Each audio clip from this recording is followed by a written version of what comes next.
அபிலாஷ் வந்து நான் நடுவியாலை படம் பண்ணும்போது ஷூட்டிங்க்கு வந்து மீட் பண்ணி ஒரு கதை சொல்ல வந்தார். அப்போ ஒரு மலையாள ப்ரொடியூசரோட வந்து கதை சொன்னார். வந்து அந்த படம் கூட ரிலீஸ் ஆகல. அப்போ வந்து சரி இது கதையெல்லாம் பேசிட்டு அப்புறம் பண்ணலாம் பிளான் பண்ண, அப்புறம் ஊருக்கு போனால் அப்புறம் எதுவுமே அவரும் காண்டாக்ட் இல்லை, நானும் காண்டாக்ட் இல்லை. திடீர்னு ஃபோன் பண்ணி பேங்க்ல அக்கௌண்ட் ஓப்பன் பண்ணுற இஷ்யூஸ் எல்லாருமே என்னென்னா அசிஸ்டன்ட் டைரக்டர்ஸ் எல்லாம் உங்களுக்கு தெரியும், அப்போல்லாம் நம்ம கையிலும் காசு இருக்காது. மினிமம் சேவிங்ஸ் அக்கௌண்ட்டில் ஒரு காசு வந்து மினிமம் பேலன்ஸை இன்க்ரீஸ் பண்ணாங்க.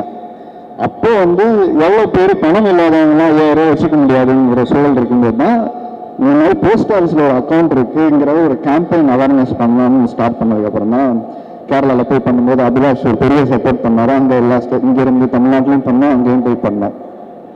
அப்படிதான் அவருடைய அடுத்த கட்ட நட்பு அப்படியே இருந்துச்சு. அப்புறம் அடிக்கடி பேசுவார். அவர் படத்தில் தான் இருப்பான்னு நினைப்பேன்.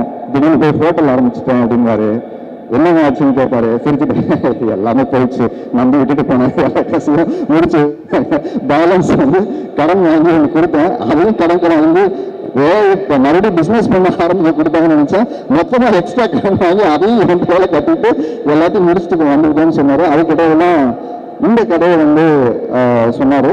இந்த கதை ஃபஸ்ட்டு ஜித்தன் ரமேஷ்க்கு சொல்கிறதுக்கு முன்னாடி என்கிட்ட வந்து பேச இந்த கதை சொன்னார். ரொம்ப நல்லா இருந்தது. அப்போ நான் பண்ணுறதெல்லாம் பேசிகிட்டு இருந்தேன் வந்து. அதுக்கப்புறம் இந்த கதை ஜித்தன் ரமேஷ் பண்ணார். ரொம்ப சந்தோஷமாக இருந்தது. ஹீரோவாக நடித்து தோட்டம் இருக்கான் பிரதர், வில்லனாக நடித்து தோட்டங்கள் இல்லவே இல்லை இந்த சினிமாவில். அதனால நீங்கள் வில்லனா முதல்ல காலடி எடுத்து வச்சுருக்கீங்க. இந்த சினிமா மீண்டும் உங்களை உயரத்தை கொண்டு போய் மீன்பாட்டுங்கிறதுல மாற்று கருத்து இல்லை. 2023 ஒரு பெஸ்ட்டு வில்லனுக்கு கட்டாயம் ஒரு பெரிய அவார்டு வாங்கணும்னு நான் எல்லாமே ப்ரே பண்ணிக்கிறேன். ட்ரைலர் பார்த்தா ரொம்ப நல்லா இருந்தது. 2024க்கு நான் ஒரு வில்லன் பண்ணியிருக்கேன். அதனால அதில் காம்படிஷன் அடுத்து மறுபடியும் நடிக்கணும்னு வராதிங்க.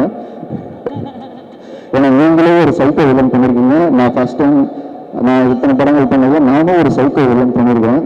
ஸோ நீங்கள் 5க்கு மிரட்டியிருக்கீங்க, நான் அம்சியாவோட நிறைய பிரச்சனை பண்ணியிருக்கேன். அதனால் வேறு ஹீரோயினை தேடுறது மட்டும்தான் நமக்கு வேலை ஆளா. ஸோ அதனால இதில் வந்து ரொம்ப மிரட்டாக இருந்தது. ஒரு வாரத்துக்கு முன்னாடி ட்ரைலர்லாம் வந்து அவர் காமிச்சார்.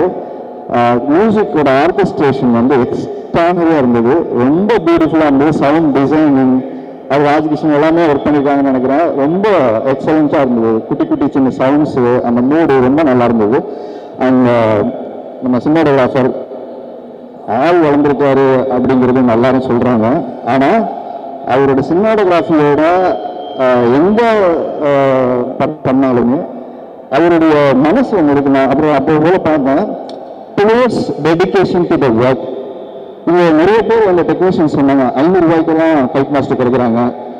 ஆர்டிஸ்ட்டு எக்ஸ்ட்ரா மழை வந்து போட்டு வேணா காசு வாங்காமல் நம்ம இண்டஸ்ட்ரியில் நடந்திருக்காரு. இப்படி நிறைய பேருக்குள்ள இருக்கிற மனிதன் இந்த ஸ்டேஜில் தெரிஞ்சது. இந்த படம் பணத்துக்காக இங்கே நிறைய டெக்னீஷியன் இல்லை, ப்ரொடியூசர் அமர் அண்ட் அபிலாஷ் சம்பாரிச்சு வச்ச மனிதர்கள் தான் இங்கே நிறைய பேர் இருக்கேன். நான் உட்பட இங்கே வந்து ஜித்தன் ரமேஷ் ப்ரொடியூசர் அப்படிங்கிற எல்லாரும் மனிதர்களுக்காக தான் இருக்கேன். அர்ச்சனாலாம் பயங்கர பிஸி. முடிச்சுட்டு 8 மணிக்கு மேலே இன்னைக்கு வரணும், அண்ணன் பக்கத்துக்கு நிற்கணுங்கிறனா சோமு நிஷாலாம் டேட்டே இல்லை. எங்கள் வீடு பக்கத்துல தான் இருக்காங்க. எங்கள் வீட்டுக்கு ஒரு நாள் கூட வந்ததில்லை. மாதத்துக்கு ஒரு நாள் வருவாங்க. சம்பாரிச்ச காசை அங்கே வச்சுட்டு எடுத்துகிட்டு போகிறதுக்கு இப்போதான் வீடெல்லாம் கட்டிட்டுன்னு சொன்னேன். அது திருச்சியில் செங்கல் வாங்கிடுவா, பெருசாக வாங்குவேன். என்னமோ வாழ்க்கை. ரொம்ப சந்தோஷப்பட்டது. ஹீரோக்கள் மட்டும்தான் போய் உதவி செய்வாங்கன்னு இல்லை, மனசு இருந்து செய்கிற அத்தனை பேருமே ஹீரோ தான். அது ஒரு பெரிய ராயல் சொல்லிட்டு. ஏன்னா அது கேபி பாலாவா இருக்கட்டும், நீங்களா இருக்கட்டும், எவ்வளோ செய்கிறோன்னு முக்கியம் இல்லை, நம்ம எவ்வளோ மனசு அன்போட செய்கிறதுக்கு இல்லாதவங்களுக்கு போய் ஒரு பிஸ்கட் கொடுத்துட்டு அந்த வீடெல்லாம் பார்ப்போம் திட்டுறாங்க அந்த பக்கம் சொல்லிட்டு அப்புறமா மறுநாள் அதுக்கு ரெடி பண்ணிட்டு முன்னெச்சரிக்கையோட போய் தேடி போய் செய்கிற விஷயம் இருக்கு இல்லையா, அது மேலே பெரிய மனசு சகோதரி. உள்ள இருந்து எப்படி பார்த்தோன்னா அதே மனசோட நீங்கள் வெளியிலும் போய் நீங்கள் செய்கிறது ரொம்ப சந்தோஷமா இருக்கு. உங்களை பார்த்து இன்னும் நிறைய பேர் செய்யணும். எல்லாருமே அதான் ஹீரோக்கள் வந்து அவங்க இவ்வளோ கொடுக்கல, இருந்து இவ்வளோ கொடுக்குறாங்க, கொடுத்தவங்க இவ்வளோ இருக்காங்க. இது மாதிரி பார்த்து நிறைய பேர் நம்ம கொடுக்க ஆரம்பிப்போம். யாரு கொடுக்கலன்னு கேட்க வேண்டியதில்லை, கொடுத்தவங்களை கொண்டாடுவோம். பெரிய பெரிய நடிகை கொடுக்கறது மட்டும்தான் நம்ம விளம்பரம் பண்றோம். இந்த மாதிரி ஓடி செய்யற மனிதர்களாக நம்ம கொண்டாடக்கூடிய ஒரு மேடையாக நீங்க வந்திருக்கு. அந்த படத்துக்கும் இதுக்கும் சம்மந்தம் இல்லை. ஆனால் ஜித்தன் ரமேஷ் அண்ணா அப்படிங்கிற அந்த ஒரு ஓட வந்து கடைசி வரைக்கும் பேசி முடிச்சு எல்லாம் ஓடுவாங்க. நாங்கள் எல்லாருமே 2 நாளைக்கு அப்புறம் மீட் பண்றதுனால எல்லாமே கடைசி வரைக்கும் இருக்கும். அதுக்கப்புறம் இந்த படத்தில் ஒர்க் பண்ண மற்ற டெக்னீஷியன்ஸு மெயினாக ஃபைட் மாஸ்டர் வந்து அத்தனை டெக்னீஷியன்ஸ் அந்த 5 heroine. So welcome to Tamil industry. உங்களுக்கு பாட்டு இல்லை, பாட்டு போடும்போது உங்கள் முகத்தை பார்த்தேன், ஒரு சின்ன கவலை தெரிஞ்சது. அது கடைசி 2வது பாட்டு போடும்போது சகோதரி கேட்டுருது, என்னன்னா இந்த பாட்டு உங்களுக்கு கிடைக்கலன்னு பார்த்தீங்களா அப்படின்னு. அது பெரிய கவலை. அதனால நம்ம அங்கிருந்து தான் இங்கே வர்றோம். அதனால இனிமேல் நம்ம நடிச்சு இல்லைன்னா நடிச்சு பெரிய ஆல்பம். ஸோ அதனால ரொம்ப சந்தோஷமா இருக்கு. சிங்கர்ஸ் எல்லாருமே நல்லா பண்ணியிருக்காங்க. அடுத்து முக்கியமாக அமரை பற்றி சொல்லணும். அவருக்கும் எனக்கும் ஒரு 4-5 இயர்ஸ்க்கு மேலே இருக்குன்னு நினைக்கிறேன். ஒரு மனுஷன் வந்து உயிரை காப்பாற்றுறதுக்கு டாக்டர் ஆனாங்க, இல்லை கடன் வாங்குறதுக்காக சம்பாரிச்சு கடன் அனுப்பும் டாக்டர் ஆவாங்க. ஆனால் சினிமாவை காப்பாற்றுறதுக்காக அறுத்து ஆப்ரேஷன் பண்ணி மனுஷன் ஓடி உழைச்சு தனக்குள்ள இருக்கிற பேஷனை. ஏன்னா நான் சின்ன வயசுல இருக்கும்போது எங்கள் வீட்டில் எல்லாரும் கொஞ்சம் சீக்கிரம் சேஃபாக இருப்பாங்கன்னா டாக்டர் ஆகும்னு ஆசைப்படுவேன். நான் தான் சொல்லுவேன் டாக்டர் ஆகும், ஆக்டர் ஆகிட்டேன். ஆனால் டாக்டர் ஆன ஒரு ஆள் ஆக்டராக மாறி உண்மையாகவே சொல்கிறேன், இது வரைக்கும் 5 படங்கள் எடுத்திருக்காரு. 5 படத்தையும் தரமாக ரிலீஸ் பண்ணியிருக்காரு. அது ஒரு பெரிய கவிதைகள் கொடுங்க. ஒரு மிகப்பெரிய ப்ரொடியூசரோட குடும்பத்திலேருந்து வரல, ஒரு சாமானியனா தன்னுடைய கனவை நோக்கி உழைச்சு தன்னுடைய பேஷனை மட்டும் அவர் முன்னேற்றி போகாம நிறைய பேருக்கு வாய்ப்பு கொடுக்குற அவர் லீடர் பண்ணல. அது யாரும் அடுத்தவங்க அந்த கதைக்கு சரியா இருப்பாங்களோ அதை தான் பண்ணணுங்கிறத அவர் வந்து ஒரு ரூட் போட்டு கரெக்டாக ஒர்க் பண்ணிட்டு இருக்காரு. இப்போ தமிழ்நாட்டுக்கு ரூட் போட்டு வரணும்னு பண்ணாம முதல்ல ஒரு சப்ஜெக்ட் எடுத்த படம் வந்து எந்த கமர்ஷியல் படமும் இல்லை.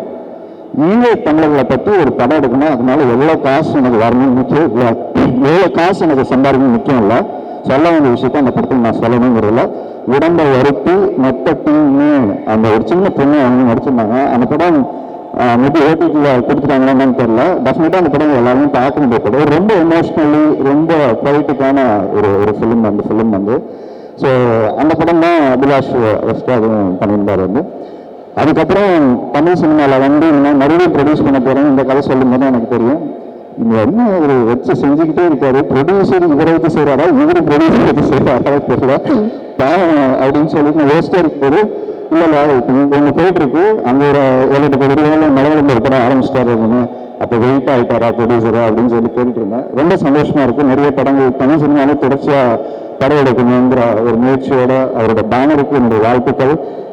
அவர் மட்டும் தன் கனவை நோக்கி நகரணும்னு நினைக்கல, நிறைய பேர் கனவுகளை சுமந்துக்கிட்டு அவர் வர்றாரு. அதுவும் அவர் தயாரிப்பாளர் ஜெயிக்கணும், அது தமிழ் சினிமாவுக்கு வந்த இந்த மாதிரி தயாரிப்பாளர்களுக்கு நான் நல்லா சப்போர்ட் பண்ணணுங்கிற ரொம்ப ஒரு விஷயத்தை நான் தாழ்மையாக கேட்டுக்கிறேன். நிறைய பேர் இங்கே இந்த படத்தில் நடிக்காத நிறைய ஆக்டர்ஸ் இங்கே வந்திருப்பாங்க. இவங்கெல்லாம் அந்த படத்துக்குலாம் அவங்களுக்கு சம்மந்தம் இல்லை சொன்ன மாதிரி. ஆனால் இங்கே வந்திருந்த அபிலாஷ் ஜெயிக்கணும், ப்ரொடியூசர் ஜெயிக்கணும், டெக்னீஷியன்ஸ் ஜெயிக்கணும், ஜித்தன் ரமேஷ் ஜெயிக்கணுங்கிற நோக்கத்தோடு வந்ததான். நான் கேட்ட ஜித்தன் ரமேஷ் யாரெல்லாம் இன்வைட் பண்ணியிருக்காருன்னா அவர் ஒரே பதிலாக சொன்னார், நான் நினச்சா எல்லாரையும் கூப்பிடலாம், ஆனால் இந்த படம் நான் ஜெயிச்சுட்டு எல்லாரையும் ஒரு மெடலை கூப்பிடணும்னு சொல்லியிருக்காரு. ஸோ அது வந்து ரொம்ப ரொம்ப அந்த தன்னம்பிக்கை எனக்கு ரொம்ப பிடிச்சது. யாரை கூப்பிட்டு நம்ம படம் ரிலீஸ் பண்ணுறது முக்கியம் இல்லை, படம் ரிலீஸ் ஆனதுக்கப்புறம் நம்மளை கூப்பிட்டு பேசணுங்கிற ஒரு சூழ்நிலை உருவாக்கணுங்கிற ஒரு விஷயம் ரொம்ப ரொம்ப முக்கியமான விஷயம். உங்களுக்கான டைம் ஸ்டார்ட் ஆகிடுச்சு பிரதர். இப்போ கூட ஒரு வாரத்துக்கு முன்னாடி இந்த பிக் பாஸ் சீசன் வந்து நிறைய பாப்பர்ஸ் வருங்களா, அப்போ நீங்கள் பேசின ஒரு பாப்பர்ஸ் வந்து ஃபோனை நோண்டிட்டு இருக்கும்போது வந்தது. சினிமாவில் வந்து எனக்கு பெரிய போராட்டம் இருந்தது, அப்பா நிறைய பேரை உருவாக்கியிருந்தாரு. ஆனால் தன் பையனை உருவாக்கில இருக்க பெரிய போராட்டத்தில் எனக்கு லக் இல்லையா, ஹார்ட் ஒர்க் இல்லையா, நான் பண்ணது எல்லாமே தப்பு, என்னுடைய தவறுகள் தான் அதுக்கு காரணம்னு ஏற்றுக்கிற ஒரு மனுஷன் பிக் பாஸ்லேயும் அவர் சொன்னால் ஒரு நாள் ஒத்துட்டு சரண்டர் ஆகிட்டு போயிட்டே இருப்பாரு. எதுக்கு சண்டை போடணும், அது கேட்பேன், என்னங்க பேசிட்டு போகிறாங்க எதுவுமே கேட்க மாட்டேங்கிறேன். அவங்க சண்டை போடும்போது நம்ம சண்டை போடுவோம், நமக்கு எப்போ தோணுது அப்போ மட்டும்தான் கேள்வி கேட்டு சண்டை போடணும். தேவை இல்லாமல் நம்ம டைம் வேஸ்ட் பண்ண பார்க்குறோம், ஏன் ப்ரோ அப்படின்னு போட்டு ஆளை போட்டு படுத்துருவாங்க ஜாமின்னு. ஸோ அந்த மாதிரி ஒரு நல்ல பியூர் ஹார்ட் இல்லாது பக்கத்தில் வந்து பார்த்தா தான் தெரியும். அவ்வளோ பெரிய இவ்வளோ பெரிய ப்ரொடியூசர் இவ்வளோ பெரிய பையன் அவர் வந்து பார்த்தா தண்டா பண்ண அப்படியே எதுவுமே இருக்காது. பக்கத்தில் போனோம்னா உட்காருங்க அப்புறம் அப்படின்னு ஆரம்பிச்சாருன்னா அந்த லோக்கல் ஸ்டாங் நம்மளே ஒரு அப்படியே ஷோல்டரில் போட்டுக்கிட்டு அந்த இருக்குன்னு கொடுத்துருவாங்க. ஸோ ஒரு இவ்வளோ நாளுக்கு அப்புறம் பிக் பாஸ்க்கு அப்புறம் இங்கே நான் பார்த்து பேசினேன். பட் அதே சிரிச்சிருந்தேன். இடையில ஒரு படத்துக்கு கூப்பிட்டுருந்தாரு, என்னால் போக முடியல, இந்த படத்துக்கு அவர் கூப்பிடல, நான் வரணும்னு சொல்லிட்டு அதில் நான் வரேன்னு சொல்லாது நான் வரேன்னு சொல்லிட்டு வந்தேன். நான் ரொம்ப சந்தோஷமா இருக்குன்னு உங்க மாதிரி ஒரு ட்ரைவர் பார்க்கறதுக்கு. எல்லாத்தையும் சொல்லிட்டேன்னு நினைக்கிறேன். நம்ம படத்தில் நிறைய பேர் தெரியும், அதனால் நிறைய ஓகே எல்லாமே கவர் பண்ணிட்டேன். ஸோ ரொம்ப சந்தோஷம். அண்ட் அவங்களுக்கும் பெரிய தேங்க். இந்த படத்தை கொண்டு போய் மக்கள்கிட்ட சேர்க்குற விஷயம். ஆடியோ வந்து பாட்டு எல்லாமே நல்லாயிருக்கு. ஸோ ஹோல் டெக்னீஷியனுக்கு என்னுடைய வாழ்த்துக்கள். ஸோ டிசம்பர் படம் ரிலீஸ் ஆகுது. ஸோ எல்லோரும் தியேட்டரில் வந்து பார்த்து இந்த படத்தை சப்போர்ட் பண்ணுங்கள். ஒரு நல்ல திரைப்படத்தை கொண்டாடக்கூடிய அத்தனை பத்திரிகையாளர்களும் நிறைய படங்கள், இந்த சின்ன சின்ன படங்கள் இந்த வருஷம் டாடா குட் நைட் நிறைய படங்கள் வந்து ஓடி இருக்கு. ஸோ இந்த சின்ன படம் நாளைக்கு ரிலீஸ் ஆகும்போது ஒரு பெரிய படம் ஆக மாறி ஒரு வெற்றி விழாவில் திருப்பம் எல்லாரும் நம்ம மீட் பண்ணுவான்னு நினைக்கிறேன். தொடர்ச்சியாக தமிழ் படம் பண்ணுறதுக்கான ப்ரொடியூசர் வந்திருக்காரு. உங்களுக்கும் பெரிய இந்த படம் ஒரு ஓப்பனிங்கை கிரியேட் பண்ணி கொடுக்கட்டும். உங்களுக்கும் ஒரு ரூட்டை போட்டீங்க அடுத்து என்ன படம் பண்ணணும்னு. ஸோ உங்கள் ரூட்டு அதோட பயணிட்டு